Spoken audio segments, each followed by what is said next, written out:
ఈరోజు మనందరం కూడా ఒక మంచి కార్యక్రమానికి ఇక్కడ సమావేశమయ్యాం. ప్రతి ఒక్కరిలో ఒక దేశభక్తి వచ్చే విధంగా గట్టిగా మీరందరూ చెప్పాల్సిన అవసరం ఉంది.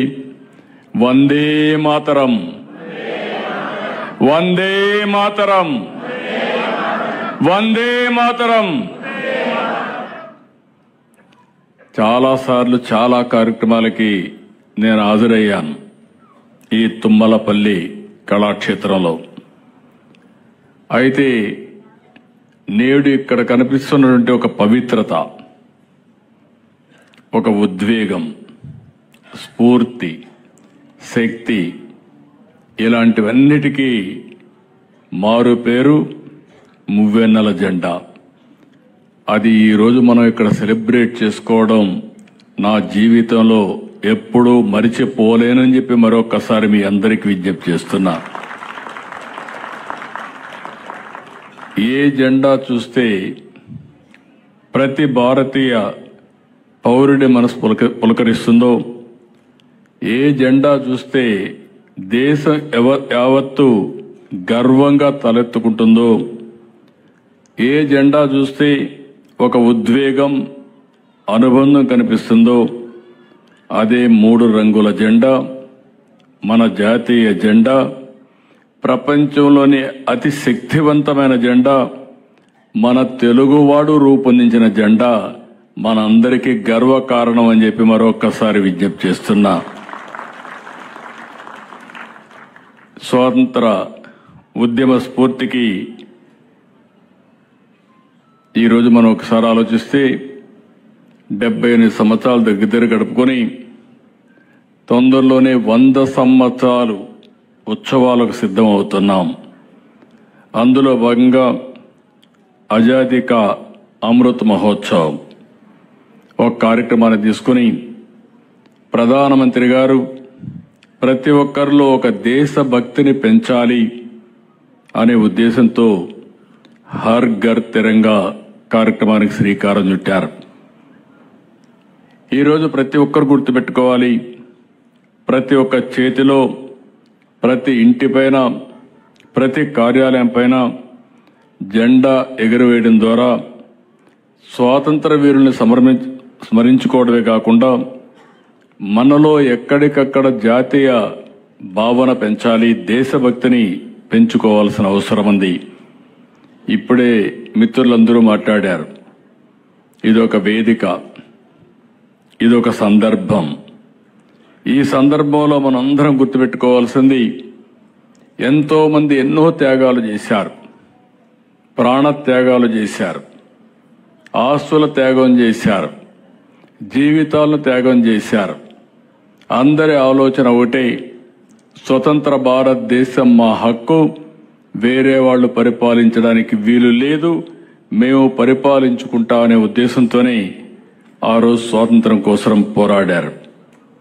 అయితే ఈరోజు మీరు చూస్తే హర్ ఘర్ తిరంగా ద్వారా కులం, మతం, భాష, ప్రాంతం అనే భేదాలు లేకుండా ఒకే జెండా కింద దేశం మొత్తం ఏకమయ్యే కార్యక్రమం. హర్ ఘర్ తిరంగా అంటే కేవలం ఇంటిపైన జెండా ఎగరవేయడం మాత్రమే కాదు, ఇది దేశభక్తిని పెంచే ఒక సంకల్పం. ప్రతి ఒక్కరిలో ఒక భావన ఉండాలి, నేషన్ ఫస్ట్, తర్వాతనే ఏదైనా. ఆ దేశభక్తి మనలో రాగలిగితే మన దేశాన్ని కంటే మించిన దేశం ప్రపంచంలో ఏది ఉండదని మరొకసారి మీ అందరికీ స్పష్టం చేస్తున్నాను. అలాంటి జాతీయ భావం పెంచడానికి ఈ కార్యక్రమాన్ని మనం ఏర్పాటు చేసుకున్నాం. ఈ జెండా చూసినప్పుడు మనకు గుర్తు రావాల్సింది, ఎన్నో త్యాగాలు చేసినటువంటి మహోన్నత వ్యక్తుల త్యాగాలను మనం గుర్తుపెట్టుకోవాల్సిన అవసరం ఉంది. అయితే ఈరోజు నేను కూడా స్వాతంత్రం వచ్చిన తర్వాతనే పుట్టాను, మన ప్రధానమంత్రి గారు కూడా స్వాతంత్రం తర్వాతనే పుట్టారు. కానీ రాను రాను ఈరోజు చూస్తే యువతలో చాలా వరకు స్వాతంత్రం ఏ విధంగా వచ్చిందో మర్చిపోయే పరిస్థితికి వస్తారు. కానీ మనం గుర్తుపెట్టుకోవాల్సింది, అందరిలో ఒక స్ఫూర్తినిచ్చే విధంగా, దేశం కోసం పోరాట పటిమ పెంచే విధంగా మనం కానీ ఈ కార్యక్రమాన్ని తీసుకుపోగలిగితే చాలా మంచి ఫలితాలు వస్తాయి. నేను ఒకటే మిమ్మల్ని అందరినీ కోరుతున్నా, ఈరోజు మీ ఉత్సాహం చూశాను.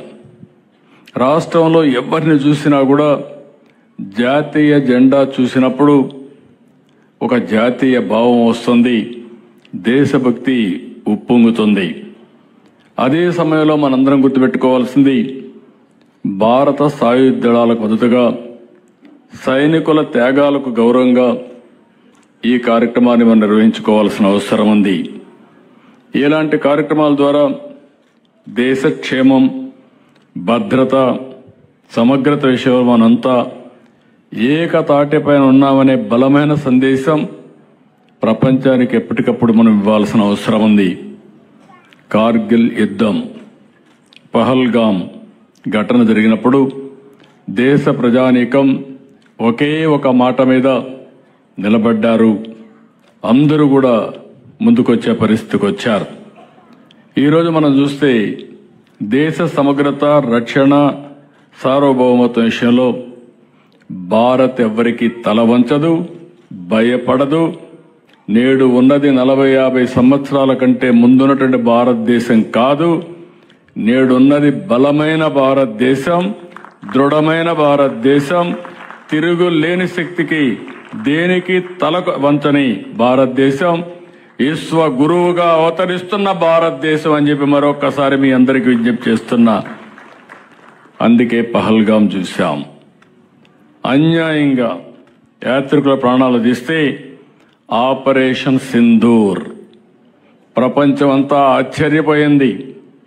ఏ విధంగా వాళ్ళు తూటాలతో ఏదో పేల్చితే గొప్ప అనుకుంటే మనం మిస్సైళ్లతో బదులిస్తామని చెప్పిన భారతదేశం, ఆ విషయం ప్రపంచం అంతా కూడా గుర్తుపెట్టుకోవాల్సిన అవసరం ఉంది. మనం ఎవరి జోలికి వెళ్ళం, మన జోలికి వస్తే మాత్రం ఎవడిని వదిలిపెట్టే పరిస్థితి ఉండదని మరొక్కసారి మీ అందరికీ గుర్తు చేస్తున్నా. అలాంటి ఈరోజు మనం చూస్తే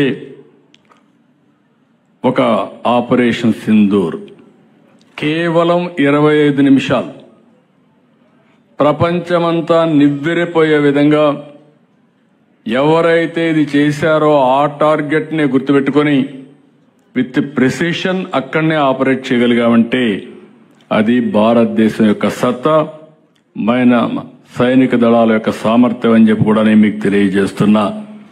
అందుకే మనం అందరం గుర్తుపెట్టుకోవాలి, మనల్ని కాపాడే సైనికులకి ఎప్పటికప్పుడు మనం సెల్యూట్ చేయాల్సిన అవసరం ఉంది.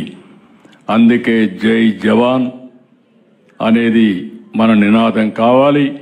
జవాన్ ఎంతవరకు సమర్థవంతంగా ఉంటే మనం అందరం అంతా క్షేమంగా ఉంటామని చెప్పి కూడా నేను మీకు తెలియజేస్తున్నా.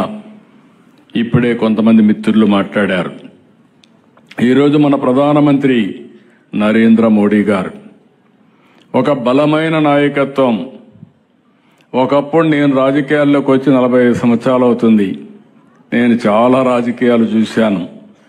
ఒకప్పుడు మీరు చూస్తే పేద దేశంగా ప్రపంచంలో ఎక్కడికి పోయినా మనమంటే మీకు ఏది చేత కాదని మాట్లాడే పరిస్థితి.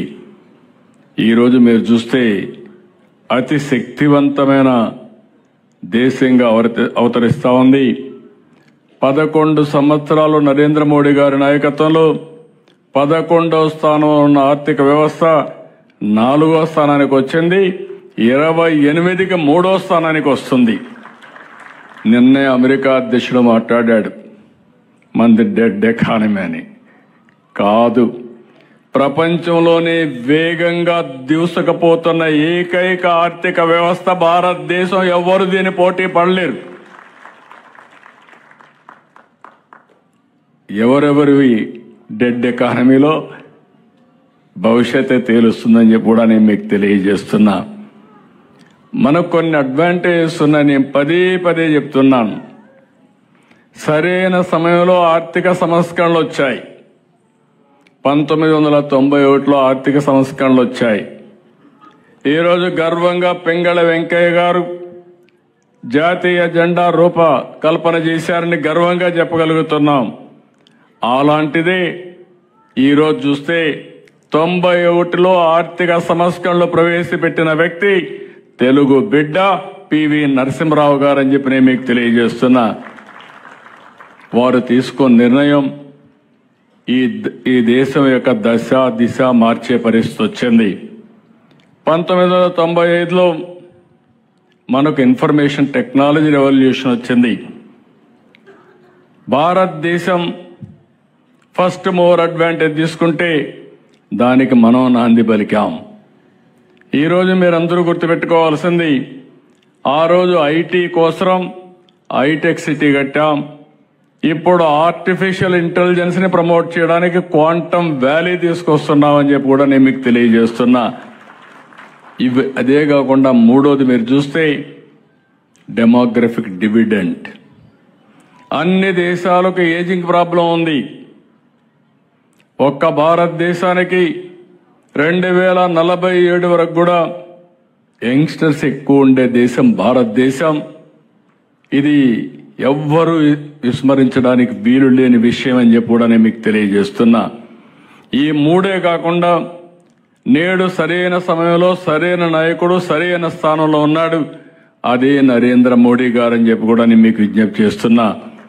ఈ 4 ఫ్యాక్టర్స్ ఉన్నప్పుడు మీరు ఒకటే గుర్తుపెట్టుకోవాల్సిన అవసరం ఉంది. ఈరోజు 3వ స్థానానికి వస్తాం. అంతేకాకుండా 2047 100 సంవత్సరాల స్వాతంత్ర దిన వేడుకలు జరుపుకునే సమయానికి మనం నెంబర్ 1 కావాలనే ఉద్దేశంతోనే వికసిత్ భారత్కి ప్రధానమంత్రి గారు శ్రీకారం చుట్టారు. భారతదేశం వికసిత్ భారతదేశంగా పోతే స్వర్ణ ఆంధ్రప్రదేశ్ కావాలని 2047కి స్వర్ణ ఆంధ్రప్రదేశ్ దిశగా భారతదేశంలో నెంబర్ 1 రాష్ట్రంగా ఆంధ్రప్రదేశ్ రాష్ట్రం కావాలని మనం ఒక సంకల్పం తయారు చేసుకున్నాం. Wealthy, healthy, happy society.